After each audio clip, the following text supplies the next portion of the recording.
Good morning everyone. आप सभी का हार्दिक स्वागत है भारत एग्जाम सॉल्यूशन पर। दोस्तों, आज हम लोग पढ़ने वाले हैं झारखंड के क्षेत्रीय राजवंश, जो कि वीडियो का यह दूसरा भाग होगा। इसके पहले हम लोगों ने चर्चा किया था झारखंड में मुंडा राज, फनी मुकुट राय, भीमकर्ण, शिवदास कर्ण, प्रताप कर्ण और भी अन्य शासकों के बारे में हम लोगों ने पढ़े थे। और आज हम लोग पढ़ने वाले हैं सिंहभूम के सिंह वंश के बारे में, जिसमें है पहली शाखा एवं दूसरी शाखा। मानभूम के मान वंश भी शामिल है। तो चलिए आज का सेशन स्टार्ट करते हैं और देखते हैं क्या खास बात है इस टॉपिक में। दोस्तों, अगर हम झारखंड राज्य निर्माण प्रक्रिया में का बात करें और अगर किसी ने बढ़ चढ़कर योगदान दिया है तो वो है मुंडा जनजाति के लोग, जिसमें सबसे सर्वप्रमुख व्यक्ति रीता वारिसा मुंडा को माना जाता है। आज का सबसे पहला टॉपिक है सिंहभूम का सिंह वंश। हो जनजाति के अनुसार सिंहभूम का नामकरण उनके कुल देवता सिंहबोंगा के नाम पर हुआ है। सिंह वंश के ग्रंथ वंश प्रभा लेखन में सिंह वंश की दो शाखाओं का वर्णन मिलता है, पहली शाखा तथा दूसरी शाखा। पहली शाखा 7वीं सदी के अंत में सिंह लोग सिंहभूम के भूमियों व सड़कों के संपर्क में आए एवं इस क्षेत्र पर अधिकार कर लिया तथा 8वीं सदी ईस्वी के आरंभ में सिंह वंश की पहली शाखा की स्थापना हुई। इस शाखा का संस्थापक किसे माना जाता है तो वो है काशीनाथ सिंह। इस शाखा में 13 राजाओं ने शासन किया है।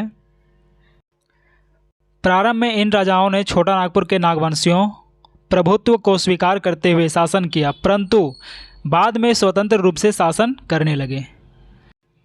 पहली शाखा का शासन 13वीं सदी के प्रारंभ तक विद्यमान रहा और दूसरी शाखा दर्प नारायण सिंह, जिनका शासनकाल 1205 से लेकर के 1262 ईस्वी तक, 1205 ईस्वी में सिंह वंश के दूसरी शाखा की स्थापना हुई।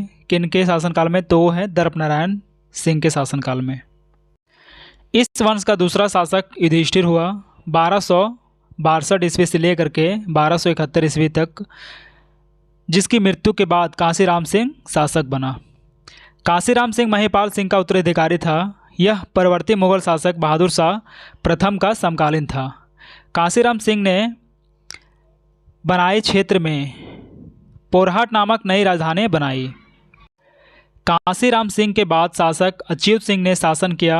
अच्युत सिंह के शासनकाल में सिंह वंश की कुल देवी के रूप में पौरी देवी की प्राण प्रतिष्ठा की गई। अच्युत सिंह के बाद क्रमशः त्रिलोचन सिंह एवं अर्जुन सिंह प्रथम इस वंश का शासक बना। नेक्स्ट बिंदु है अर्जुन सिंह प्रथम एक बार जब बनारस की तीर्थ यात्रा से लौट रहे थे, तब रास्ते में मुसलमान उन्हें पकड़कर कटक आने के उड़ीसा ले गए, परंतु कुछ ही समय बाद अपने 32 अनुयायियों के साथ इन्हें वापस राज्य लौटने की अनुमति दे दी गई। अर्जुन सिंह प्रथम के बाद जगन्नाथ सिंह द्वितीय शासक बना, जो इस वंश का 13वां शासक था। इसके उत्पीड़न से तंग आकर भूइयां जनजाति के लोगों ने विद्रोह कर दिया। जगन्नाथ सिंह द्वितीय के बाद उसका पुत्र पुरुषोत्तम सिंह सिंहभूम का शासक बना तथा इसके बाद इसका पुत्र अर्जुन सिंह द्वितीय शासक बना। अगला शासक का नाम है अर्जुन सिंह द्वितीय। अर्जुन सिंह द्वितीय ने अपने चाचा विक्रम सिंह को 12 गांवों का एक जागीर दिया था, जिसे सिंहभूम पीर कहा जाता था।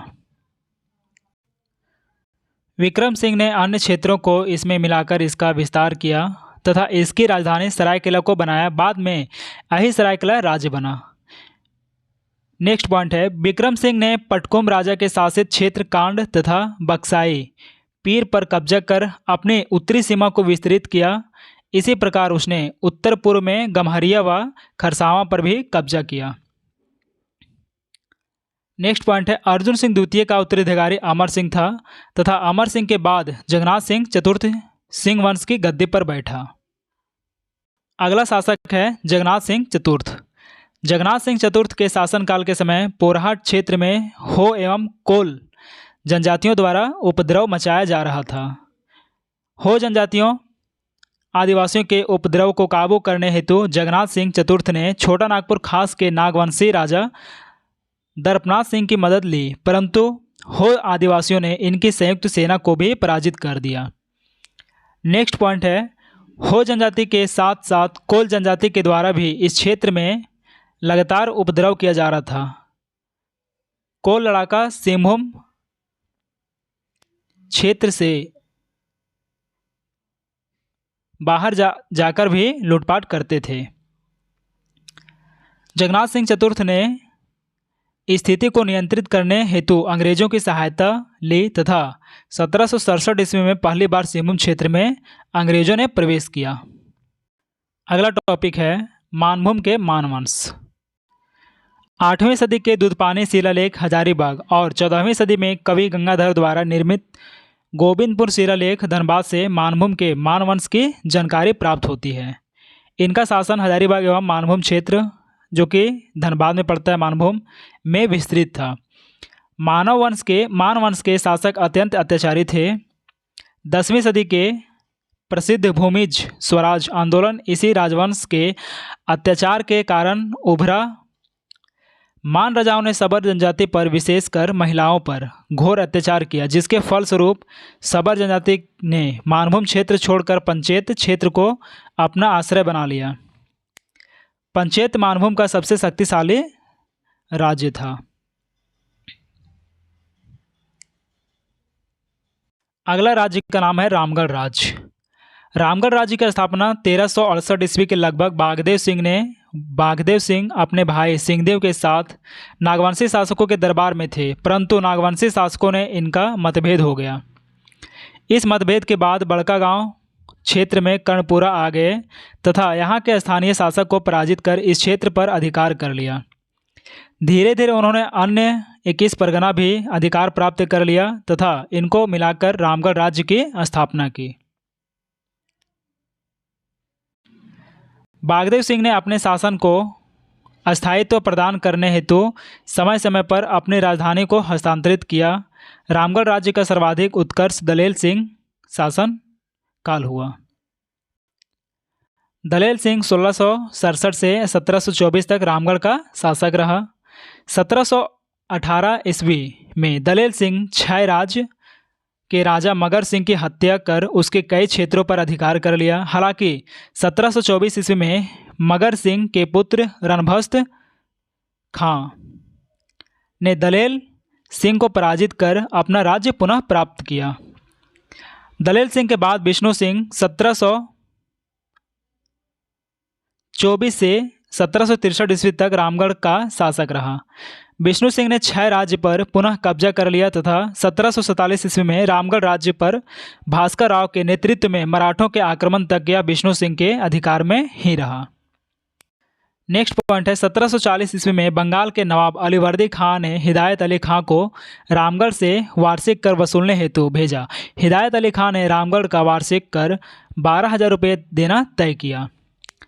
1751-52 में नरहत समया के जमींदार कामगार खां ने विष्णु सिंह पर आक्रमण कर विष्णु सिंह को समझौता करने हेतु विवश कर दिया। बंगाल के नवाब मीर कासिम को सूचना मिली कि विष्णु सिंह नवाब विरोधी गतिविधियों में संलिप्त है, जिसके बाद 1763 ईस्वी में मीर कासिम द्वारा मरकत खां और असदुल्ला खां के नेतृत्व में भेजी गई सेना ने विष्णु सिंह को पराजित कर उसके द्वारा अवैध रूप से हड़पे गए क्षेत्रों को उनके मूल मालिकों को सौंप दिया गया। इसके बदले में मीर कासिम को मुआवजा प्राप्त हुआ। विष्णु सिंह के बाद उसका भाई मुकुंद सिंह रामगढ़ का शासक बना तथा उसने क्षय राज्य को रामगढ़ राज्य में मिला लिया। रामगढ़ राज्य की प्रथम राजधानी सीसिया थी तथा अंतिम राजधानी पदमा थी। रामगढ़ राज्य की राजधानी का क्रम निम्न इस प्रकार से दिया गया है, आइए देखते हैं। पहला है सीसिया, जिसका संस्थापक बागदेव सिंह थे। दूसरा है उर्दा, इसका भी संस्थापक बागदेव सिंह थे। बादम, इनका संस्थापक हेमंत सिंह। रामगढ़ दलेल सिंह, इचाक तेज सिंह और पदमा ब्रह्मदेव नारायण सिंह के द्वारा संस्थापित था। 1937 ईस्वी में रामगढ़ राज्य के शासक कामाख्या नारायण सिंह बने। 26 जनवरी 1955 को बिहार राज्य भूमि सुधार अधिनियम की धारा 3 के द्वारा बागदेव सिंह द्वारा स्थापित रामगढ़ राज्य को समाप्त कर दिया गया। अगला राज्य का नाम है खगड़िया राज्य। इस राज्य की स्थापना 15वीं सदी में हंसराज देव ने की थी। हंसराज देव ने बंदावत जाति के शासक को पराजित कर हजारीबाग पर अपना प्रभाव स्थापित किया। इस राज्य का विस्तार वर्तमान गिरिडीह जिला में क्षेत्र तक था।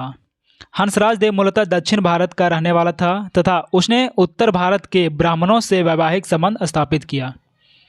खगड़िया राज्य के अन्य राजा शिवनाथ सिंह, मोद नारायण, गिरिवर नारायण देव आदि थे।